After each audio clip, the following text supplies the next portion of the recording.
Hello friends, welcome to my YouTube channel KL study friends. यहाँ पर हम देखेंगे आज सीटेट 17, 18 और 19 जनवरी EVS में पूछे गए सारे क्वेश्चन एक ही वीडियो में। ठीक है, जिसने भी अलग अलग एनालिसिस नहीं देखा है तो वो यहाँ पर एक ही वीडियो देखने से उसके सारे क्वेश्चन यहाँ पर कवर हो जाएंगे। और क्या नए टॉपिक यहाँ पर ऐड किए जा रहे हैं, क्या न्यू पैटर्न रखा जा रहा है, तो सारी चीज़ें। ठीक है, तो यहाँ पर सबसे पहले हम देखेंगे 17 जनवरी 2023 फर्स्ट शिफ्ट पेपर में क्या क्या पूछा गया था आपके EVS में। तो आप यहाँ पर मिला भी सकते हैं कि आपका यदि 17 जनवरी को फर्स्ट शिफ्ट में पेपर था तो आपने कितने क्वेश्चन यहाँ पर सही किए और कितने गलत। ठीक है, तो सबसे पहला क्वेश्चन पूछा गया चांगपा जनजाति। तो चांगपा जनजाति से आपके हर शिफ्ट में 1 से 2 क्वेश्चन देखने को मिल रहे हैं। तो ये अलग से हमने वीडियो डाला हुआ था कि चांगपा जनजाति क्या है, कहाँ पर ये पाई जाती है, लद्दाख के बारे में, और इससे जो ये जानवर पालते हैं उससे पश्मीना शॉल बनाई जाती है बकरियों के ऊन से। तो ये भी हमने आपको बता दिया था। ठीक है, तो देखते हैं कि जो चांगपा जनजाति है वो कहाँ पाई जाती है। तो आपके इस तरीके के ऑप्शन आए हुए थे, वहाँ पर लद्दाख नहीं दिया था। तो आपको जब पता होगा कि जो लद्दाख है वो आपका ठंडा रेगिस्तान कहलाता है। ठीक है, तो इसका राइट आंसर क्या था आपका ठंडा रेगिस्तान। अब थोड़ा सा आपको चांगपा जनजाति के बारे में बता दें कि जो चांगपा जनजाति है वो बहुत ही ऊंचाई पर पाई जाती है। क्यों?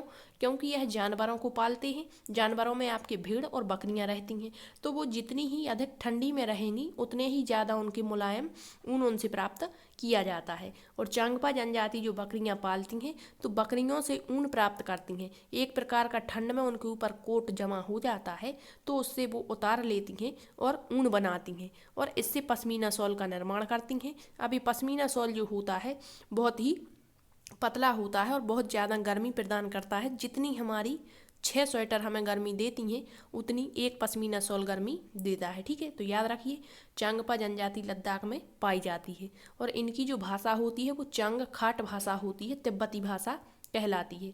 और चांगपा जनजाति में जो इनकी भाषा होती है इसी भाषा में चांगथंग का अर्थ होता है जहाँ बहुत कम लोग रहते हैं। इससे एक क्वेश्चन और पूछा गया था, आगे दिया गया है क्वेश्चन क्या है कि चांगपा जनजाति के लोग जानवरों को रखने के लिए एक विशेष प्रकार का आवास बनाते हैं, उस आवास को क्या कहते हैं। तो यहाँ पर जानवरों की बात की है कि जानवरों को रखने के लिए आवास बनाते हैं तो उसे कहा जाता है लेखा। ऑप्शन नंबर इसका बी राइट रहेगा, क्या लेखा। और यदि पूछ ले आपसे कि चांगपा जनजाति के लोग स्वयं को रहने के लिए जो अस्थायी निवास टेंट का निर्माण करते हैं उसे क्या कहते हैं, तो उसे रेबो कहा जाता है। और ये एक शिफ्ट में शायद 13 जनवरी में पूछा गया था। ठीक, नेक्स्ट क्वेश्चन पूछा गया लहसुन का कौन सा भाग खाया जाता है। तो ये नया क्वेश्चन कह सकते हैं इसे। तो लहसुन का जो भाग है वो तना खाया जाता है। तो आपको पता होना चाहिए कि कौन कौन से तने होते हैं और कौन कौन सी जड़ें होती हैं, तो आप आसानी से उनके आंसर दे पाएंगे। तो जड़ों में जैसे आपका हो गया गाजर हो गई, मूली हो गई। ठीक है, ये सारी आपकी जड़ें होती हैं। चुकंदर हो गया, ये सब। ठीक है, तो तर्करूपी शंकुरूपी जड़ें ये हमने पड़ी हुई हैं। इसके बाद जो लहसुन है, आलू है, तो ये आपके तने होते हैं। ठीक है, अदरक है तो ये तना खाया जाता है। नेक्स्ट है भारत का राष्ट्रीय वृक्ष पूछ लिया। तो भारत का राष्ट्रीय वृक्ष आपका बट वृक्ष बरगद होता है, ये आपको बताया था। ये आपकी NCERT में इससे एक पॉइंट और दिया गया है कि वह कौन सा वृक्ष है जिसकी जो शाखाएं होती हैं वो उसको जड़ की भांति इसको सहायता प्रदान करती हैं, तो वो भी आपका वट वृक्ष ही होगा। ठीक है, नेक्स्ट है निम्न में से केंद्र शासित प्रदेश के उप समूह को चुनिए। मतलब ऐसा ऑप्शन दिए गए थे उप समूह के रूप में और आपको बताना था। तो चंडीगढ़ और लद्दाख आपका केंद्र शासित प्रदेश है। यहाँ जम्मू कश्मीर तो केंद्र शासित प्रदेश है, लेकिन केरल जो है आपका वो राज्य ही गलत हो गया। लक्षद्वीप केंद्र शासित है लेकिन उड़ीसा एक राज्य है, तो ये भी गलत हो गया। लद्दाख एक केंद्र शासित प्रदेश है लेकिन उड़ीसा राज्य है, तो ये तीनों गलत हो जाते हैं। तो हमें बताना था केंद्र शासित प्रदेशों का उप समूह, तो राइट आंसर ऑप्शन ए हो जाएगा। नेक्स्ट क्वेश्चन है बावड़ी का अर्थ क्या होता है। तो आपको बता दें बावड़ी का अर्थ होता है सीढ़ीदार कुआं। क्या होता है? सीढ़ीदार कुआं। नेक्स्ट क्वेश्चन CCE में आपका पेडागॉजी में पूछ लिया कि जो कॉम्प्रीहेंसिव होता है इसका मतलब क्या है। तो आपने पढ़ा होगा इसका फुल फॉर्म होता है कंटिन्यूअस कॉम्प्रीहेंसिव एवोल्यूशन। कंटिन्यूअस का मतलब होता है सतत, कॉम्प्रीहेंसिव का मतलब होता है व्यापक, सतत एवं व्यापक। एवोल्यूशन का मतलब मूल्यांकन। तो इसका राइट आंसर ऑप्शन बी हो जाएगा, व्यापक। ठीक, नेक्स्ट है क्वेश्चन पूछा गया आपका लैंगिक रूढ़िवादिता से कि लड़के बाहर का कार्य करते हैं और लड़कियां अंदर के कार्य के लिए बनाई गई हैं, तो ये क्या दर्शाता है। तो ये लैंगिक रूढ़िवादिता को दर्शाता है। ठीक, नेक्स्ट है दिल्ली में रहने वाला व्यक्ति कि दिल्ली के सापेक्ष चंडीगढ़ और देहरादून किस दिशा में है। मतलब दिल्ली आपका यहाँ पड़ेगा, चंडीगढ़ आपका यहाँ पर पड़ता है और देहरादून आपका यहाँ। तो थोड़ी सी स्थिति जो है वो इस तरह से रहेगी कि ये उत्तर पश्चिम हो जाएगा आपका, ठीक है, और ये उत्तर पूर्व। तो इसका राइट आंसर उत्तर पश्चिम उत्तर पूर्व हो जाएगा, ठीक है। नेक्स्ट है धूप में कपड़ों का सूखना किस विधि पर आधारित है। तो ये आपका वाष्पीकरण विधि पर आधारित होता है। नेक्स्ट आपका प्रवासी और अप्रवासी से क्वेश्चन पूछा गया था। आप एग्जैक्ट क्वेश्चन तो नहीं पता है, लेकिन प्रवासी का मतलब जो हमारे देश के हैं और अन्य देशों में रहते हैं, ठीक है। लेकिन जो अप्रवासी होते हैं वो कभी हमारे देश के बाहर नहीं जाते हैं। निपुण भारत से आपके हर शिफ्ट में 3 से 4 क्वेश्चन देखने को मिल रहे हैं, तो इसका एक अलग से वीडियो बनाकर डाला है कि निपुण भारत क्या है और इससे क्वेश्चन जितने भी बन रहे हैं, यदि आप वो वीडियो देखते हैं तो कोई भी क्वेश्चन फिर आपका गलत नहीं होगा। नेक्स्ट वीडियो लाएंगे NEP 2020 से, और पिछली बार हमने इस पर वीडियो डाला था, तो आप वो भी देख लेंगे यदि, तो आपका फिर कोई भी क्वेश्चन यहाँ से गलत नहीं होगा, ठीक है। तो ये रहे आपके 17 जनवरी फर्स्ट शिफ्ट में पूछे गए EVS के क्वेश्चन। अब हम देखते हैं 18 जनवरी पेपर 1 में पूछे गए EVS के सारे प्रश्न, ठीक है। यदि आपका 18 जनवरी को एग्जाम्स था तो आप यहाँ पर क्वेश्चन मिला सकते हैं, और यदि आपको कोई क्वेश्चन याद है तो आप कमेंट्स में उसे भी बता सकते हैं, ठीक है। यहाँ पूछा गया गोलकुंडा। ये आपका कई बार अभी तक जितने एग्जाम्स हुए सीटेट के उसमें करीबन 4 से 5 शिफ्टों में रिपीट हो चुका है ये क्वेश्चन, ठीक है। तो जो गोलकुंडा का किला है पूछ लिया किसने बनवाया था। अब राजवंश के नाम दिए गए थे, यहाँ पर किसी शासक का नाम नहीं था, ठीक है। तो ये बनवाए थे काकतीय राजवंश ने। यदि आपसे पूछ ले कि किसने बनवाया था तो कुली कुतुब शाही ने बनवाया था, और ये कहाँ पर है, एक शिफ्ट में यही पूछा गया था। तो हैदराबाद तेलंगाना में स्थित है, ठीक है। नेक्स्ट नेपेंथिस पौधा यानी घटपर्णी पौधे से क्वेश्चन पूछा गया, तो ये क्या कहलाता है। तो आपको बता दें जो घटपर्णी पौधा होता है, क्या एक शिकारी पौधा है या छोटे छोटे कीड़े मकोड़ों, चूहों, मेंढकों को चालाकी से फंसा करके खाता है। इसका जो मुंह होता है उसके मुंह पर पत्तियां ढकी रहती हैं। इसका आकार घड़े के जैसा होता है, और यह पौधों को फंसाने के लिए एक विशेष प्रकार की क्या निकालता है, गंध निकालता है, ठीक है। तो इतनी चीज़ें इसके बारे में याद रखिए। अब देखते हैं, यहाँ दिया है कि घटपर्णी पौधे का जो मुंह है छोटी छोटी कंटियों, नहीं अभी बताया आपसे, पत्तियों से ढका होता है, गलत हो गया। भारत में नहीं पाया जाता, ये गलत है। भारत में पाया जाता है, भारत के मेघालय राज्य में, ठीक है, और मेघालय राज्य में पाया जाता है। साथ ही साथ यह ऑस्ट्रेलिया और इंडोनेशिया में भी पाया जाता है। तो ये कह रहे हैं नहीं पाया जाता, तो गलत हो गया।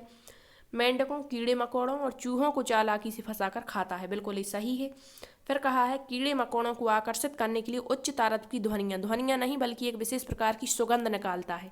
तो ये भी गलत हो गया, राइट आंसर ऑप्शन C हो जाएगा, ठीक है। इसके अलावा आपसे यदि पूछ ले कि अन्य जो शिकारी पौधे हैं वो कौन कौन से हैं, तो एक तो आपका यही हो गया नेपेंथिस जिसे घटपर्णी कहते हैं, एक यूट्रिकुलेरिया होता है, एक ड्रोसेरा होता है, एक वीनस होता है, ठीक है। नेक्स्ट पूछा गया उल्लू और चमगादड़ प्रत्येक चीज को किस रंग में देख पाते हैं। तो आपको पता होगा उल्लू और चमगादड़ रात्रिचर प्राणी हैं, अर्थात रात्रि में जागने वाले। तो हमने पढ़ा है NCERT में स्पष्ट कहा गया है कि जो जानवर रात्रि में जागते हैं वो हर वस्तु को काले और सफ़ेद रंग में देख पाते हैं। तो राइट आंसर ऑप्शन B हो जाएगा। नेक्स्ट है निम्न में से 4 कथनों में से कौन सा सही है। मतलब ये सोने पर क्वेश्चन आया हुआ था, तो यहाँ केवल हमने इस तरह के ऑप्शन लिए हैं। यहाँ ऐसा नहीं कहा कि फर्स्ट सेकंड, यहाँ आपको मिलाना था। तो जो बिल्ली है वो क्या लगभग 10 घंटे सोती है, नहीं, बिल्ली लगभग 12 घंटे सोती है। फिर जिराफ लगभग 4 घंटे, नहीं, जिराफ लगभग 2 घंटे, मतलब सबसे कम सोता है। हाथी लगभग 2 घंटे नहीं बल्कि लगभग 4 घंटे सोता है। तो ये तीनों गलत हो गए। यहाँ केवल एक सही दिया था कि जो गाय है वो लगभग 4 घंटे सोती है, ठीक है। नेक्स्ट है कौन सी खरीफ की फसल नहीं है। तो खरीफ की फसल और रबी की फसल और जायद की फसल, इनसे क्वेश्चन बन रहे हैं, तो आप इन्हें अच्छे से कवर कर लें, ठीक है।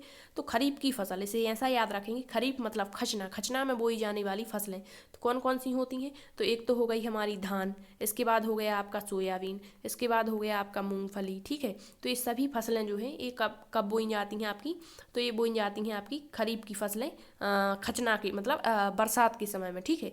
लेकिन यहाँ कहा है कौन सी नहीं है, तो यहाँ आप देख रहे हैं गेहूँ, गेहूँ आपकी रबी की फसल होती है, ठीक है, ठंडों में बोई जाती है। तो इसका राइट आंसर ऑप्शन D हो जाएगा। नेक्स्ट क्वेश्चन वह कौन सा जानवर है जो अपनी मूंछों एवं मूत्र की गंध से इलाके का निर्धारण करता है? तो ये कई बार बताया, ये है आपका बाघ। ठीक है, बाघ से एक क्वेश्चन और बनता है। और आपका जो 28 दिसंबर फर्स्ट शिफ्ट में पेपर हुआ था, वहाँ एक क्वेश्चन पूछा गया था कि वह कौन सा जानवर है जिसकी सुनने की शक्ति इतनी तीक्ष्ण होती है कि वह वायु से पत्तों के हिलने या किसी जानवर के चलने से पत्तों के हिलने में अंतर कर लेता है, तो वो भी आपका बाघ होता है। और जो बाघ और डॉल्फिन है, ये दोनों ही मौके के अनुसार अपनी आवाज़ बदल लेते हैं। यदि शिकार करना है तो अलग तरीके की आवाज़ निकालते हैं, और अपनी मादा यानी बाघिन या डॉल्फिन की मादा को बुलाना है तो ये अलग तरीके की आवाज़ें निकालते हैं। ठीक है, नेक्स्ट यहाँ स्लॉथ दिया गया है, तो इससे भी क्वेश्चन बना आपके 1-2 शिफ्टों में। तो स्लॉथ यह भालू जैसा दिखता है लेकिन भालू नहीं होता, बहुत आलसी जीव होता है। सप्ताह में एक बार मलमूत्र त्यागने के लिए नीचे उतरता है। बहुत ही अच्छा तैराक माना जाता है। जिस वृक्ष पर रहता है उसी की पत्तियां खाता है। एक वृक्ष पर करीबन 5 वर्ष रहता है। अपने जीवन काल में टोटल 8 वृक्षों पर निवास कर पाता है। इस तरह से इसकी औसत अवधि लगभग 40 वर्ष होती है। तो वो कौन सा जानवर है? तो वो आपका स्लॉथ है। इसके अलावा दिया है हाथी। तो हाथी आपको बता दें, एक बड़ा हाथी एक दिन में 100 किलोग्राम पत्तियां खा लेता है। एक 3 महीने के हाथी का वजन लगभग 200 किलोग्राम होता है। लगभग 12 से 14 हाथी समूह या झुंड में रहते हैं। 14 से 15 वर्ष में समूह को छोड़ देते हैं।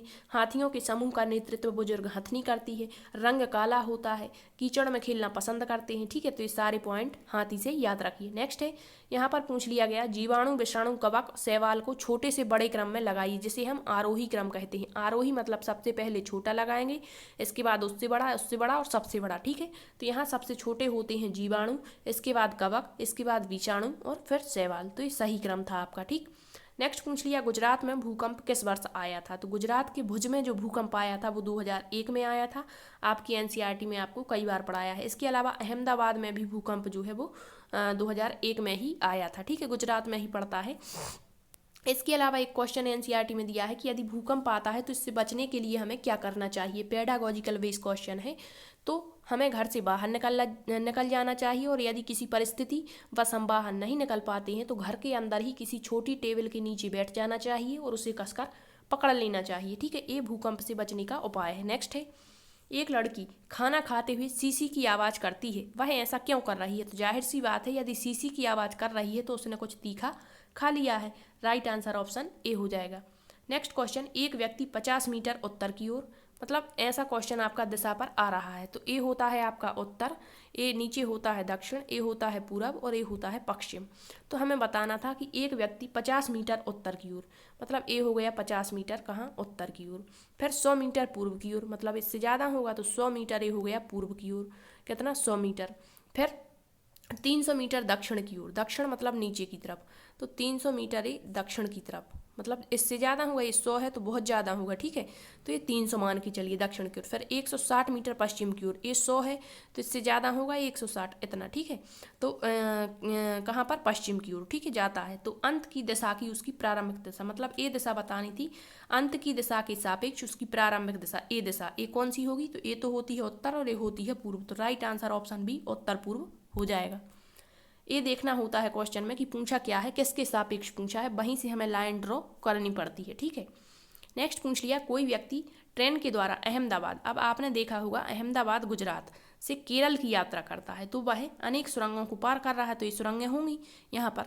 तो ये सुरंगें किन पर्वतों में है? तो ये कौन सा घाट होता है हमारा? पश्चिमी घाट होता है। तो बिल्कुल राइट आंसर ऑप्शन सी हो जाएगा, पश्चिमी घाट। विंध्याचल आपके मध्य प्रदेश में स्थित है। अरावली की श्रेणियाँ जो है राजस्थान राज्य में, और पूर्वी घाट आपका बंगाल की खाड़ी के इधर पड़ता है। ठीक, अब ये हुए आपके 18 जनवरी के क्वेश्चन। आपने कितने क्वेश्चन सही किए हैं? आपने मिला लिए होंगे। अब हम देखते हैं 19 जनवरी फर्स्ट शिफ्ट, यानी कल पूछे गए सारे क्वेश्चन आप यहाँ पर मिला सकते हैं। ठीक है, जल दिवस पूछा गया, कब मनाया जाता है? तो जल दिवस 22 मार्च को मनाया जाता है। 5 जून विश्व आपका पर्यावरण दिवस, 16 सितंबर को ओजोन दिवस मनाया जाता है। 22 मई को आपका क्या बोलते हैं, जैव विविधता दिवस। 22 अप्रैल पृथ्वी दिवस। ठीक है, तो ये कुछ इंपॉर्टेंट डेज होते हैं, आप याद रखिए।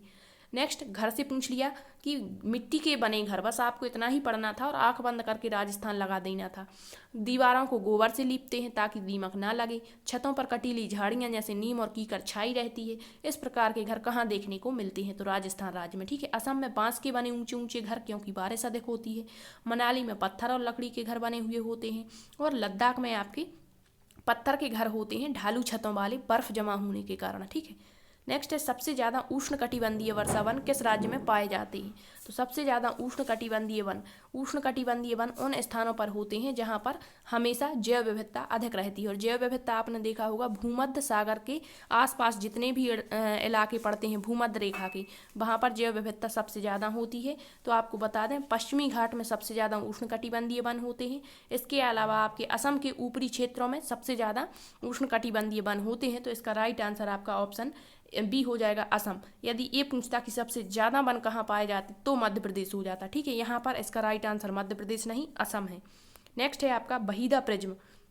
हमने कई बार पढ़ाया आपको कि जो बहीदा प्रिज्म है ये डॉक्टर है नेवी में, ठीक है, और ये बहुत बड़ा कार्य है इनके लिए। तो बहीदा प्रिज्म का संबंध किस राज्य से है? तो आपको बता दें जम्मू कश्मीर के राजौरी जिले के धन्ना मंडी गांव से संबंधित है। राइट आंसर ऑप्शन ए हो जाएगा। नेक्स्ट क्वेश्चन है नेवी की जो परेड होती है उसमें कितने प्रकार के कमांड दिए जाते हैं? तो इससे 2 क्वेश्चन पूछ लिए गए। तो कल आपको यात्राओं वाला टॉपिक करवा दिया है, आप वो देख लें, वहाँ से आपके सारे डाउट क्लियर हो जाएंगे। इसमें 36 कमांड होते हैं, ठीक है। नेक्स्ट है वह कौन सा देश है जहाँ पर पेट्रोलियम के सर्वाधिक भंडार हैं? यहाँ पर पानी जो है पेट्रोल से भी अधिक महंगा होता है, तो वो आपका है आबू धाबी, ठीक है। कुछ बच्चों ने उज्बेकिस्तान लगाया जो कि गलत है। उज्बेकिस्तान से तो हमारे अलबरूनी साहब आए थे भारत की यात्रा के लिए और तालाबों के बारे में उन्होंने बताया था। ये है आबू धाबी। आगे आपसे पूछ सकता है कि आबू धाबी में खजूर के वृक्ष पाए जाते हैं, रेगिस्तानी इलाका होता है, और यहाँ पर जो मुद्रा है वो आबू धाबी की क्या होती है? दिरहम। ये भी याद रखिए, पिछली बार काफ़ी क्वेश्चन बना था दिरहम, ठीक है। नेक्स्ट क्वेश्चन वर्षा जल मापने की इकाई क्या होती है? तो वो होती है आपकी रेन गेज। डेसिबल ध्वनि मापक यंत्र, रिएक्टर पैमाना भूकंप की तीव्रता मापता है। नेक्स्ट है वीनस फ्लाई ट्रैप का दूसरा नाम क्या है? तो ये क्वेश्चन कल पूछा गया, तो इसका नाम है डायोनिया। डायोनिया है और यह अमेरिका का एक शाकीय पौधा होता है, ठीक। नेक्स्ट पूछा गया बाघों की संख्या कम क्यों हो रही है? या ये क्वेश्चन था या फिर क्वेश्चन कुछ अलग था, ये एग्जैक्ट पता नहीं है। तो वन उन्मूलन के कारण बाघों की संख्या कम हो रही है, या फिर ये क्वेश्चन पूछा गया था कि वर्तमान में बाघों की संख्या घट रही है या बढ़ रही है? तो घट रही है क्योंकि वन उन्मूलन सबसे ज़्यादा हो रहा है, ठीक है। नेक्स्ट है हंगुल मृग। हंगुल मृग कहाँ पाए जाते हैं? तो आपने दाचिंगम राष्ट्रीय उद्यान पढ़ा होगा, हमने सारे राष्ट्रीय उद्यान कराए थे और प्रत्येक की विशेषता बताई थी। तो जो दाचिंगम राष्ट्रीय उद्यान आपका जम्मू कश्मीर में है, यहाँ पर सबसे ज़्यादा हंगुल मृग पाए जाते। Right answer option Jammu Kashmir रहेगा। नेक्स्ट कलमकारी, ये कई बार रिपीट हो चुका है। कलमकारी और पोचमपल्ली चित्रकारी कहाँ की प्रसिद्ध है? साड़ियों पर एक प्रकार का डिजाइन होता है, तो यह आंध्र प्रदेश। और यदि आंध्र प्रदेश ऑप्शन में नहीं था तो फिर राइट रहेगा आपका तेलंगाना। नेक्स्ट पूछ लिया गया कमल के डंठल का प्रमुख कार्य क्या है? तो कमल के डंठल के ऑप्शन पता नहीं है, तो इसका प्रमुख कार्य होता है सहारा देना पौधे को। पोषण स्तर से क्वेश्चन बना, आकलन के संकेतक से। और एक क्वेश्चन ये पूछा गया एडीजीएस का संबंध किससे है? इसका ऑप्शन पता नहीं है कि ऑप्शन क्या दिए गए थे। यदि आपको ऑप्शन पता है तो आप कमेंट्स में जरूर बताएं, ठीक है। तो ये रहे आपके 17, 18 और 19 जनवरी पेपर 1 में पूछे गए ईवीएस के सारे क्वेश्चन। यदि आपको सेशन पसंद आया है तो शेयर जरूर करना। Thank you.